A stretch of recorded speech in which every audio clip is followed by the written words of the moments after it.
and Performance Scrutiny Panel. This morning's agenda, I'm sure you've all read it. So the first item on the agenda is apologies for absence. We received apologies today from Councillor Bridget Rowlands, and if I could just do a quick roll call as well, please. Councillor Chris Holly. Present. Councillor Peter Black. Councillor Philip Downing. Councillor Paxton Hood-Williams. Councillor Linda James. Present. Councillor Mary Jones. Present. Councillor Peter Jones. Present. Councillor Jeff Jones. Yes, yeah. Councillor Irene Mann. Councillor Des Thomas.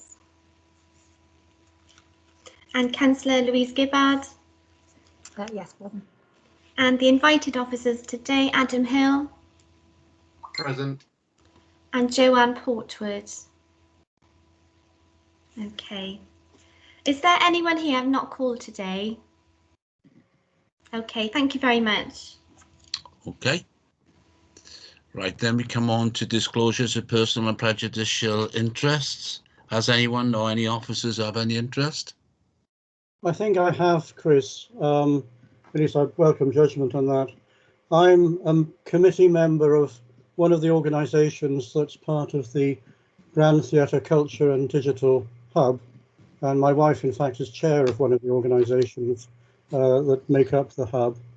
I don't know whether that constitutes a personal interest within the meaning of this meeting today, but I'd report that anyway. Thank you. Okay. I'll just say, as they say, better be safe than sorry. Indeed. Okay, then we come on to the prohibition of whip votes and declarations of party whips. Then we come on to the minutes of the previous meeting. Can I just say something? Sorry, Chris, before we go. I know Emily was actually talking, reading out the names and so on. Louise Gibbard is down as a member of the panel, I think. Yes, apologies, Councillor Jones. That is actually a glitch with the system today, and we are aware of it, but thank you very much. Good. Okay. Right, you've got the minutes. I've gone through them. I don't see there's any issues regarding the accuracy of them. Does somebody agree there? All Yes. agreed? Yeah. Yes. Okay, thank you. Yeah. Are there any public questions, Emily? No public questions submitted today, no. Okay. Then we come on to item 6 on the agenda, which is the Equality Plan Review for 2019-2020. I will ask Councillor Louise Gibbard to give a brief outline. And if Joanne has any issues that she wants to bring up through that report, then I'll open it up for members. Is that okay? Right, Louise, over to you. Great, thank you very much. Yeah, thank you very much for inviting me today. Give a couple of caveats. This is my first scrutiny panel, so go gentle on me. Also, I wasn't a cabinet member when the report was prepared, and obviously it's quite a cross-cutting whole council review, as I'm sure you appreciate. So if there are any specific questions on different sort of working departments, I'm gonna have to refer to Joanne or consult with colleagues and get back to you with a written response. But hopefully you'll agree it's a very positive report. It highlights the real breadth and depth of work that's going on across the council and with our partner organisations, and does show that we are taking quality as a council very seriously. We want to make our city and our services accessible and inclusive for all. I think the review actually takes on particular significance this year in the light of the pandemic, which has exposed a lot of inequalities across the country, the Black Lives Matter movement, the approach of Brexit, and all that means for community cohesion. I think there's a lot to be proud of in here.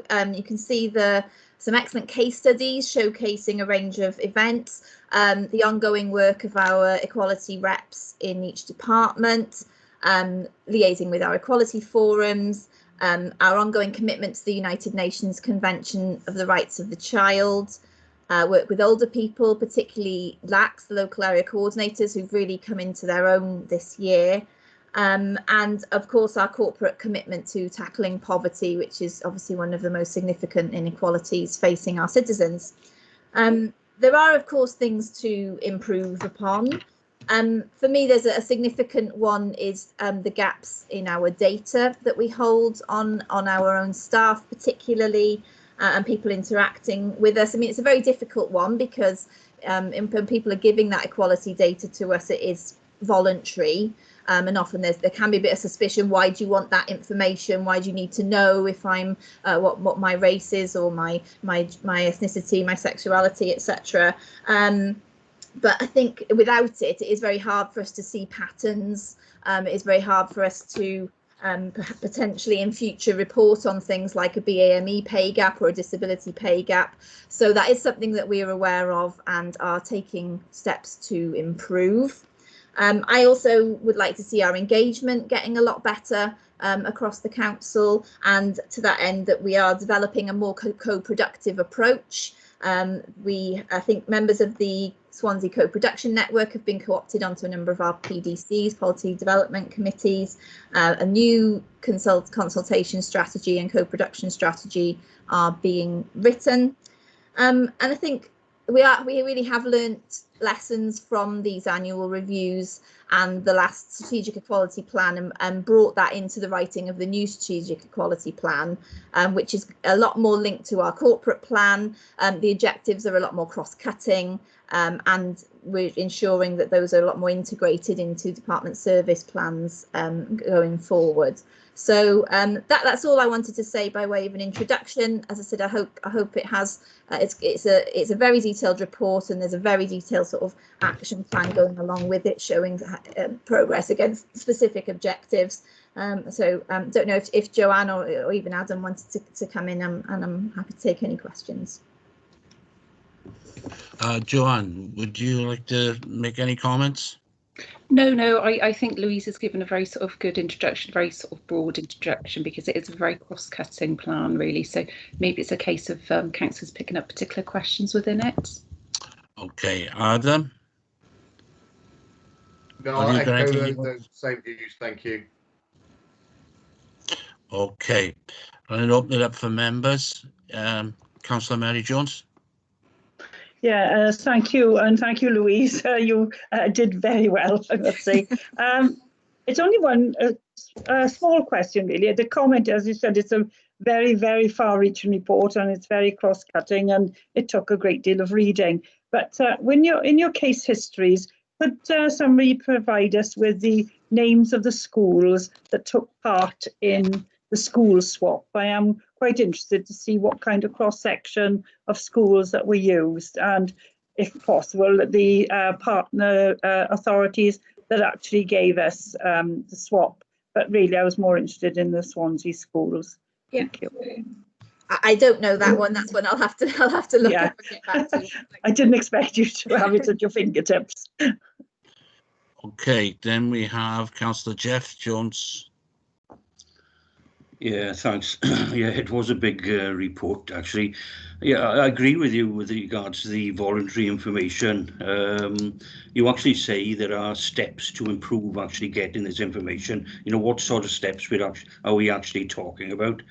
I can understand why some people don't want to actually volunteer information, and other people probably want to stand out and so on, you know, which leads me really to the risk really of actually putting people in boxes.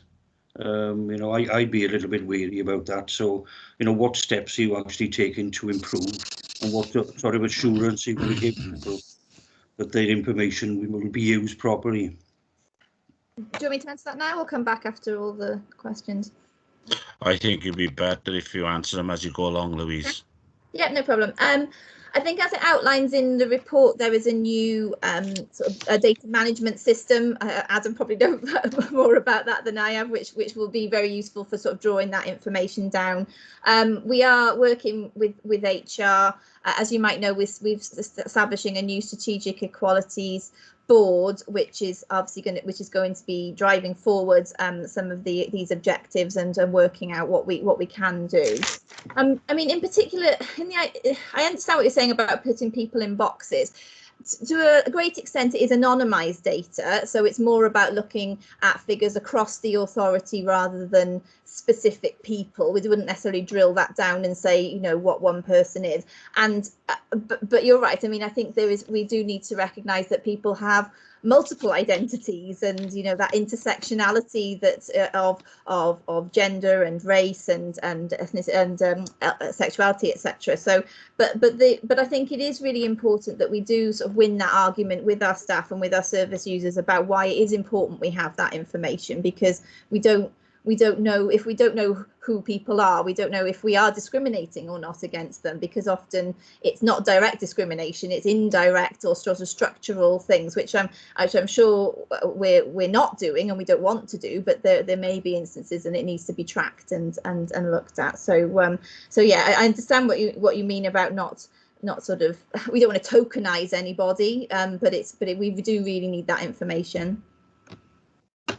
Okay, then I think Adam wanted to come in just on that question. Oh, Adam, do you want to come in on that? Yeah, if I may, just to pick up a couple of points, just to try and help and give some reassurance, really. The first thing is the new system that we're having in is Oracle Cloud, which some of you may be familiar with in terms of our movement from the current Oracle, which is our HR and finance system, which will make it more resilient, and it'll also make it easier to record information and access, both in terms of identification of people, but also of those generic traits or person that we need to look at. When you say about putting people in boxes, one of the things that we've been very clear on during COVID is the effect that COVID has had on the BAME communities. And again, if we'd have had more accurate and up-to-date information, then we could have responded more quickly to that pandemic that was coming in, to look after our own workforce. So it will be things like that we could use it positively for. On top of that, we're also working, as Louise says, with HR and making sure that you know, the way we ask the questions and where that comes from, but also working with the unions to make sure that in partnership there is that reassurance that we're not collecting this for any negative reasons. It is actually to support our workforce and to be able to respond and react. And so, you know, that we could have particular groups of people that meet to support one another across the council as well, which would be really helpful, rather than perhaps, you know, a minority group that is part of the council perhaps doesn't have the same support or avenues in order to be able to meet and feel comfortable. And actually we could then develop groups that could support and help people coming into the workplace. And you know, the family that we always talk about in Swansea, it will help people to fit in better, more quickly, and be supported. So yeah, that's the sum of it, really. But it is how we can support our workforce better by having this data. In terms of collection of the data, we obviously collect this, and it is voluntary, at the point of recruitment.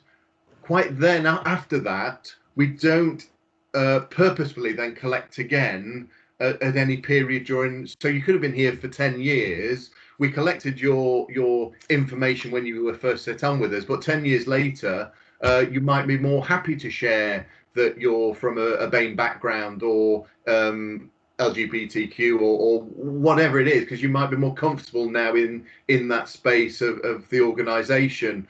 But we don't necessarily go back and try and collect it again in that way. So it's about how do we improve the collecting of information and storing of information. And then the final bit is the culture of the organisation, and part of that has been ongoing, and we're looking at how we can develop the culture so that people feel open, regardless of what question we're asking, whether it be in terms of equality or anything else, that they feel confident to come forward and give us that information, knowing that we will use it appropriately to aid them and help them. Thank you, Chair. Okay, thank you very much. Peter Jones? Councillor Peter Jones? Chair. First of all, I would concur. I think this is a very comprehensive and informative report, and congratulations to those involved in its preparation. 3 points, if I may, Chair. The first of one, BAME as a concept. As I mentioned earlier in the meeting when disclosing a possible personal interest, I'm a committee member for the Iberian and Latin American Association, which is represented in the Grand Theatre Hub. And a number of their members have expressed concern about the concept of Black, Asian and minority ethnicity. They would prefer just to be known as a minority ethnic group and to drop the sort of Black and Asian element within the title. Now, I recognise, of course, this is not a Swansea concept, it's a UK-wide concept. So I'm simply tossing that thought in. Whether it will lead to any thought or change on the part of the council, I'm not suggesting that it should, but I thought it interesting to draw to this panel's attention the fact that at least one group, and maybe others, represented in the Grand Theatre Hub, I hope there's not a kind of incipient racism actually in that attitude. I don't think there is, but nevertheless, it's an interesting observation that they wish to make. Then the second one is, there's a section in the report, A Better Welcome to Swansea, and that's absolutely wonderful. And of course, that section relates in particular to refugee and asylum-seeking minority groups, quite a number of whom are now present here in Swansea. I just want to mention that, you know, those who are asylum seekers in particular, as I'm sure all members of this panel are aware, are in incredibly difficult financial circumstances. And moreover, they've come here not because they want to seek better employment or whatever it is, because they've been escaping the threats of violence, of death in their own communities. And there is a particular group here in Swansea in growing numbers from El Salvador in Central America. My wife, who is from Colombia and therefore, of course, is a native Spanish speaker and who chairs this Iberian Latin American Association, we've become heavily involved with this particular group. Indeed, we were out yesterday delivering food parcels and children's presents to a number of families, along with others who are helping us with this. And I just want to thank the council in particular in making funding available for food packages, which we've been able to distribute through the food bank here in Scrutiny. And also you may have heard of a Christmas charity called Mr. X, and they have provided us with an amazing array of very good children's toys. And again, we've been able to distribute those to children of minority families who, quite frankly, otherwise might not have been receiving any presents at all. And then thirdly and finally, if I may, there is a section in here on hate crime. Louise and I in particular have been victims of hate crime, of course, earlier this year in the late summer, when we were identified with the Black Lives Matter movement, with the concern about street names in Swansea named after families that in the past have been associated with slaveholding and exploitation. And again, I would simply want to say that I've been very happy and impressed with the way the police locally handled my particular circumstance. They put me on their list.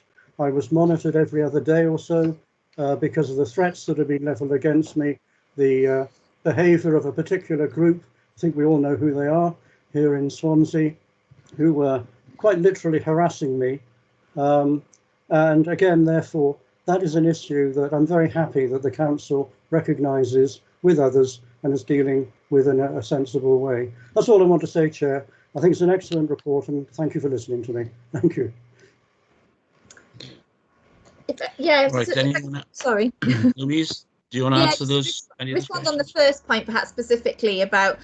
I think, yeah, there is a lot of debate, I think, within sort of BAME communities about being called BAME communities, as you point out. It's not a term that everybody uses or wants to use, and there is a sort of feeling it's kind of lumping everybody in together to some extent, but as you say, it is a sort of legalistic term. It's a term that is used extensively, and I'm sure we'd be very open in conjunction with the communities in the hub and the other groups that we work with to look at that if that's something that they wish to raise, and our own staff as well. I mean, if there are difficulties in breaking things down to such a degree that it becomes almost meaningless, I suppose, if there is such small numbers, you do need to kind of look at things through a wider lens potentially. But I'm sure if that's something that communities want to raise, that we could look at that. And yeah, and in terms of the Better Welcome to Swansea point, then it definitely has been a team effort with a wide range of voluntary third sector groups. And I think we are all very proud that we're a city of sanctuary and that we do have this reputation for being a warm, welcoming city for wherever you come from, for whatever reason. Okay, thank you, Louise. Any other members want to ask questions? Okay. Right, Louise, I've got a number of questions. Sorry, Chris. Jeff. Yeah, my hand doesn't seem to be working. Can we clicking it on and off? Well, it's just come on. It's just come on, no. Yeah, I'm glad Peter actually brought that up, with the trouble Louise and Peter. One thing that stood out perhaps in the report, for me, was there are no examples of problems that have actually been encountered by various communities or groups and so on. I think it might be, I can see that you've actually got some examples of things being held, pluses, shall we say, in the ground or whatever, but there's no examples as such of any problems that have been encountered. I would have thought that might have portrayed some of the problems that some of these groups actually encounter, or even councillors at the end of the day. So I'm glad Peter actually, brought that up. One question I was going to actually ask was, it mentions in part of the report, it's equitable provision of services for all. I think it's on page 9 in the third point. One gripe I've actually got is some of the services we provide, I've got to say Families First, is done on a postcode lottery. So we're actually saying equitable provision in one hand and not providing services equitable on the other hand. Are we going to get over that problem? Okay. Louise, do you want to answer that question? I guess with examples of problems, I think definitely could take that on board for future reports. I guess it's a review of progress against the objectives, so it's more looking at what progress we've made perhaps rather than picking out things that we haven't done. Joe, I don't know if you as one of the authors of the report wanted to come in on that, if there's anything we could do on that side of it. In terms of things like Families First, then I guess that's a Welsh Government decision, isn't it, rather than something that I've not been involved in that. So I could get back to you on that in more detail, but I think it's more of a rhetorical question, was it not, Jeff? Than sorry, Joe. Joanne? Yeah, just to add, actually, I think both Families First and the sort of precursor programmes have been determined by postcode relative to deprivation. And although I don't know the detail of the service delivery as such, I think if there is extra capacity, I think investment in universal services sort of helps to sort of push out the net as such. But I think it is a good point that there are sort of gaps based on sort of relative deprivation. But I think it's that investment in early intervention universal services to try and sort of broaden the reach, but we can certainly go back to the officers working in those areas to come up with a more comprehensive answer for you. Yeah, thanks, because there are pockets of deprivation and probably in every ward, what I mean, so yeah. And getting more so. I mean, I think, especially with the pandemic and the ongoing economic problems, I think everybody's just, one pay slip away from poverty, as they say, isn't it? So. Okay, any other members wish to make any comments or questions? No? Louise, I've got quite a number of questions going through the report, and I think the first one is I think Adam's answered it by how we're going to be use this information and what we're going to actually do with it. I think he's answered that one. But I think we need to understand what the legal requirement of this report is. Excuse me. The reason for that is it is, as you say, quite a cross-cutting report, and it's quite an in-depth study into what is going on.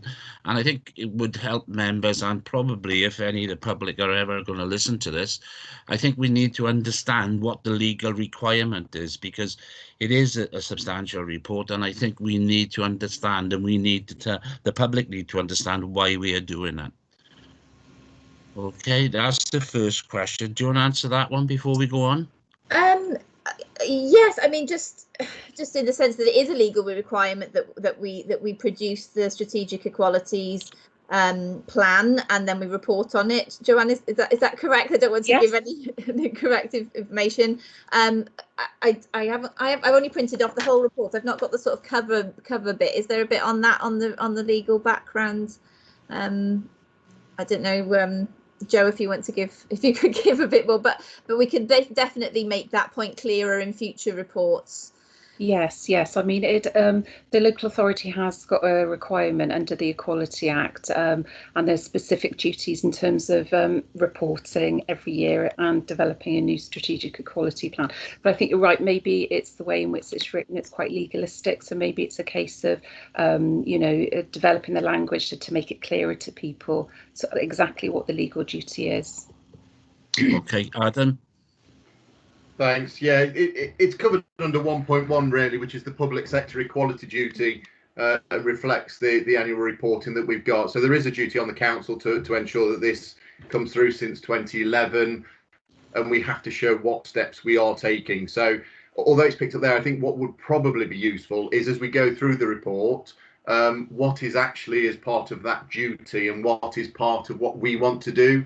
So I wouldn't suggest we go back and try and retrospectively fit this. I think ready for the next report, we do exactly what you say, Chris, in terms of separating our duty and where we've gone above the duty in terms of the actions, because we'll see even more work happening over the next 12 months. I'm sure, with the new post that we've also got coming in, that will help us push it forward. So I think if it's okay with the committee, rather than get officers to try and go back and sort that out, we'll do it for the next annual report in a year's time.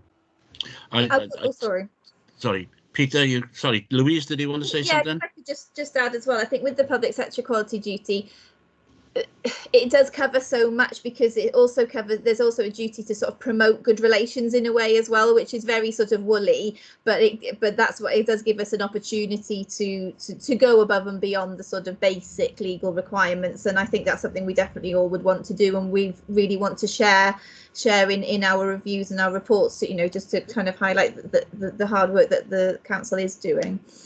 Okay, Peter Black, you've got your hand up. Yeah, it's just a different issue, mind, unless you want to finish this one. Can we come back to that then? Yeah.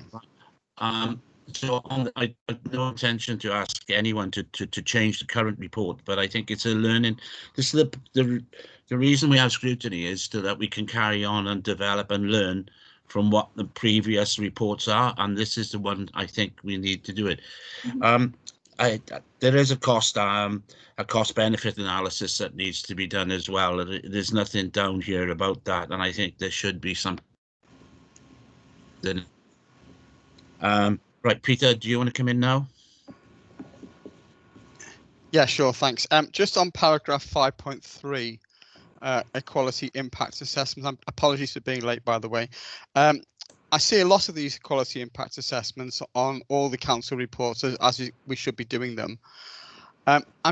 They often come across as a tick box exercise. I'm sure that's not the case, but I'm just interested. Do we ever get any follow up on these assessments? Do we actually gather together any information from them?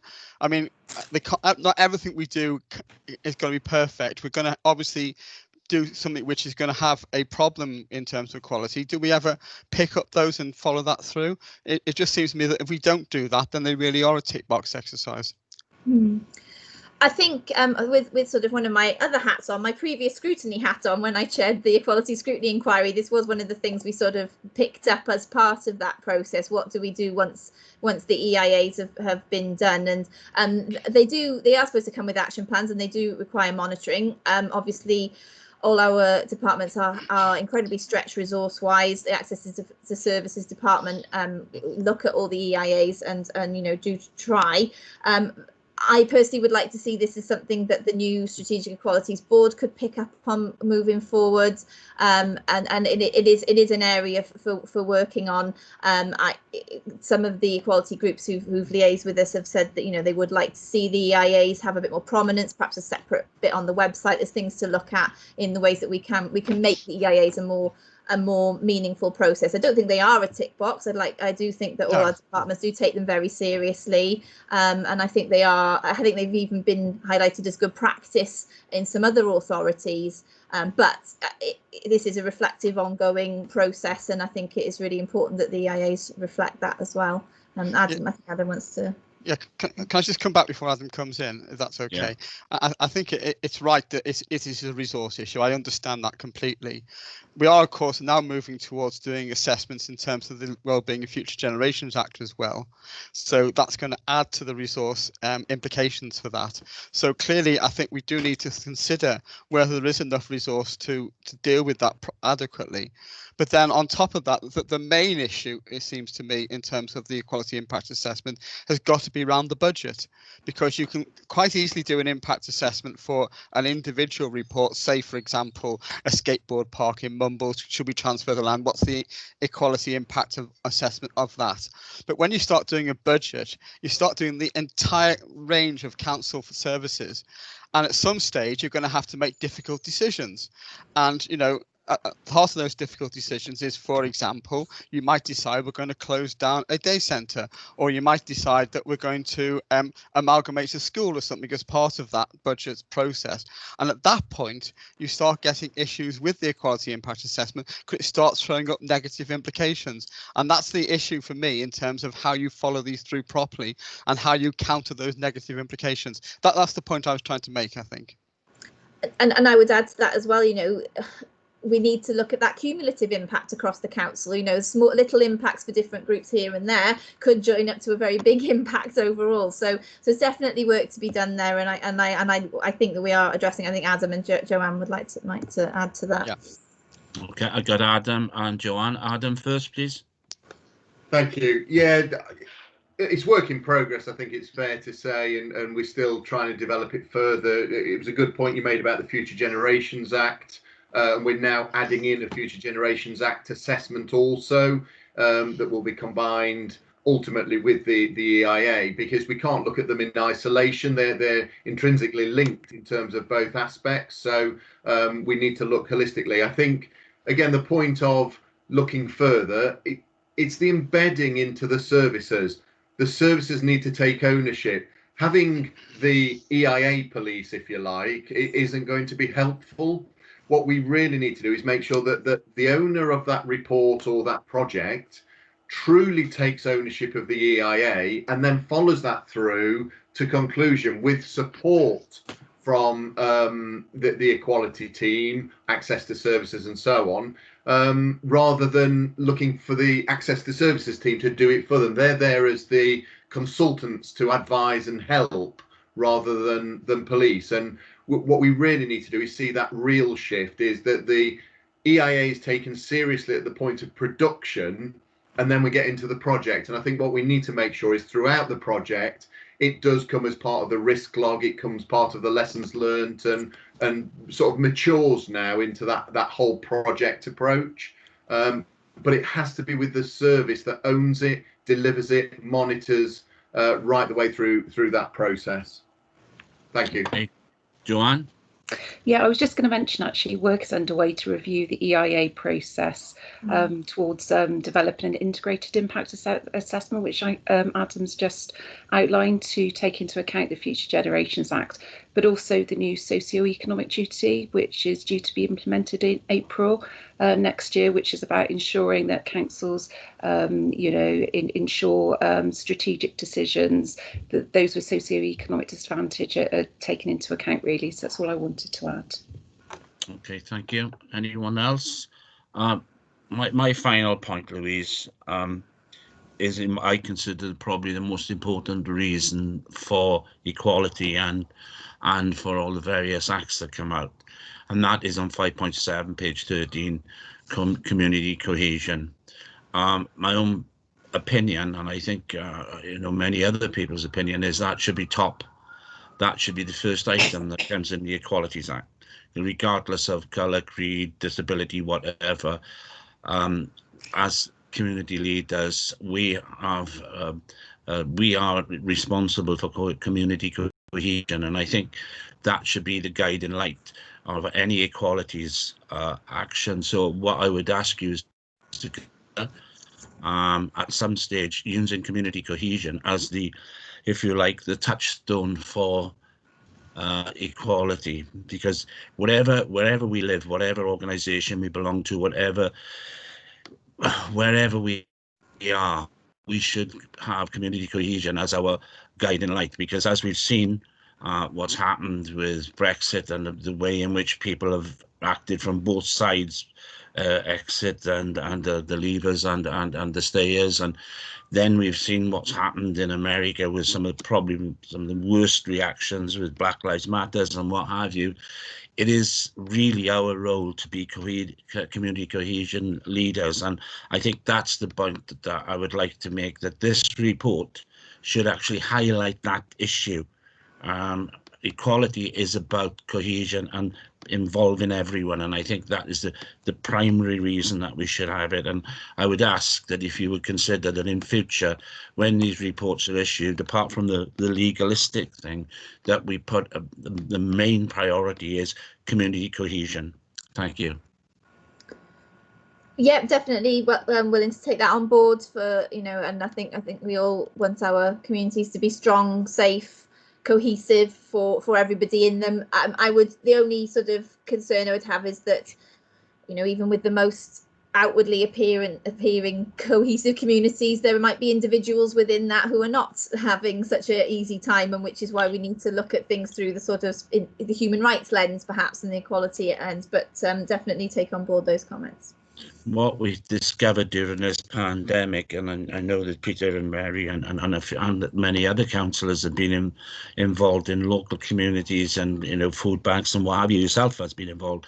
And one thing I have noticed, that during these very troubling times, there has been a greater sense of community cohesion than we've had for the last 10, 15, 20, 30, maybe 40 years.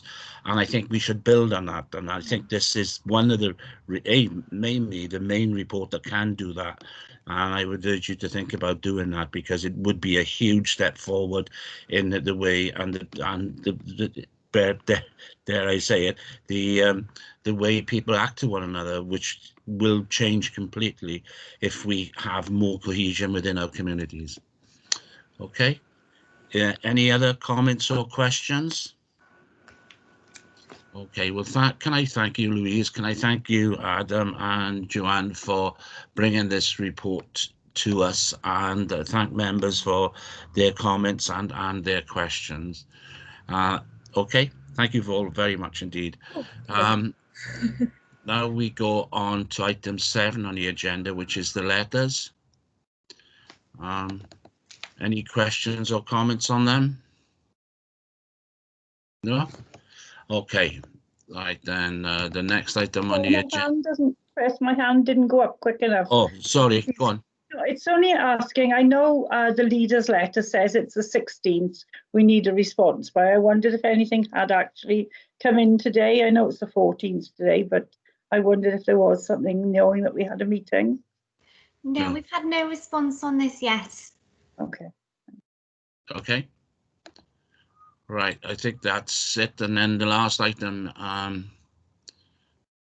is, where is it? No, that is the last item, the letters. Any other? Okay. I will thank you all very much for attendance this morning, and look forward to seeing you in the next Zoom meeting or team meeting. Whoever I don't see before Christmas, which is probably most of you,